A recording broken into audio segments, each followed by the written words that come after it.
Hello friends, hi. எல்லோரும் எப்படி இருக்கீங்க? கண்டிப்பாக நல்லா இருப்பீங்கன்னு நம்புகிறேன்.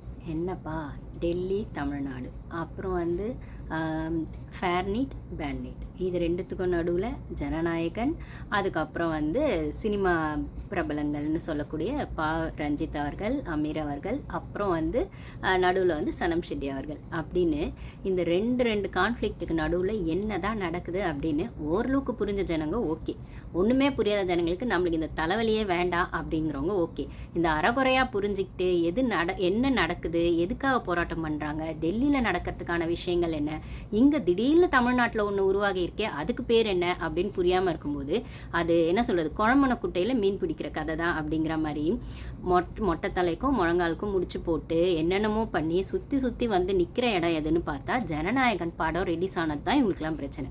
சரி, ரிலீஸ் ஆகிறது உங்களுக்கு பிரச்சனைன்னு தான் நீங்கள் 7 மாதம் முன்னாடியே அதை ஸ்டாப் பண்ணீங்க. அதையும் மீறி அவர் சிஎம் ஆகிட்டு இப்போ அந்த படம் ரிலீஸ் ஆகிருக்கு, உங்களால் ஸ்டாப் பண்ண முடியாது. சரி, வர்ற கூட்டத்தையாச்சும் கம்மி பண்ணலாம் அப்படின்னு பார்த்தா கூட்டம் அலை மோதிக்கிட்டு நிற்கிது. அதுவும் ஆல்ரெடி லீக்கான ஒரு படத்துக்கு இவ்வளவு கூட்டம் வருமா அப்படிங்கிறது ஒரு ரெக்கார்ட் பிரேக் அப்படின்னு வச்சுக்கிட்டாலும் அது எங்களோட சிஎம் படம்ப்பா, நாங்கள் பார்க்காம யார் பார்ப்பா, எங்கள் தமிழ்நாட்டு ஜனங்க அதுக்கு சப்போர்ட் கொடுக்காம யார் கொடுப்பா அப்படிங்கிற மாதிரி தமிழ்நாட்டு ஜனங்கன்னு சொல்கிறத விடவும் தமிழ்நாட்டு லேடிஸ் ஆகட்டும், அதுக்கப்புறம் ஜென்சி அப்படின்னு சொல்லக்கூடிய ஜென்சி கிட்ஸ் ஆகட்டும், அவங்களோட சப்போர்ட் அவ்வளோ விஜய் சாருக்கு இருக்குது அப்படிங்கிறத இந்த வாட்டி எலெக்ஷன் ப்ரூஃப் பண்ணிடுச்சுன்னாலுமே எலெக்ஷனுக்கு அப்புறம் ரிலீஸ் ஆன இந்த படம் அதை விட டபுள் மடங்கு ப்ரூஃப் பண்ணிடுச்சு.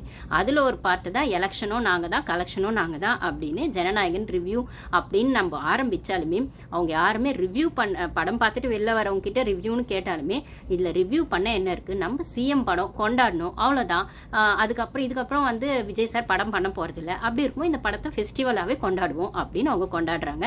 ரிவ்யூன்ற இடத்துல அவங்க அதில் சரி தப்பு, இது படம் நல்லா இருக்குது நல்லா இல்லை எதுவுமே சொல்ல தயாராக. ஒரு சிலர் கதறி கூட அழுதாங்க. இதுக்கப்புறம் விஜய் சாரை ஸ்க்ரீனில் பார்க்க முடியாது, அவரோட மாஸ் டான்ஸை பார்க்க முடியாது, மாஸ் டைலாக் பார்க்க முடியாது அப்படி. ஸோ அந்த அளவுக்கு தமிழ்நாட்டு ஜனங்க அந்த படத்தை கொண்டாடுறாங்க. அந்த படத்தை கொண்டாடுறதோட சேர்த்து அவர் நம்ம தமிழ்நாட்டோட சிஎம் அப்படிங்கிறத ஒரு விதமான என்ன சொல்கிறது, படத்தில் நடிக்கலனாலும் அவர் ரியாலிட்டிக்குள்ளே ஜனங்களுக்கு நல்லது செய்ய வந்துட்டார்ல அப்படிங்கிற உண்மையை ஒத்துக்கிட்டோம். அந்த ரியாலிட்டிக்குள்ளே அவங்க இருக்காங்க. ஆனால் அந்த ரியாலிட்டி பிடிக்காம ஒரு சிலரில் அந்த கொத்தூசுன்னு சொல்லக்கூடியவங்க, ப்ரௌட் கொத்தூசுன்னு சொல்லிக்கிறாங்க, ஜென்சி டிஎம்கேன்னு சொல்லிக்கிறாங்க. அதுக்கப்புறம் நாங்கள் தான் தமிழ்நாட்டையே காப்பாற்றி வச்சுருக்கோம், இப்போ தமிழ்நாடு இன்னொருத்தங்க கையில் போயிடுச்சே அப்படின்னு கவலைப்படுறதா சொல்கிறாங்க.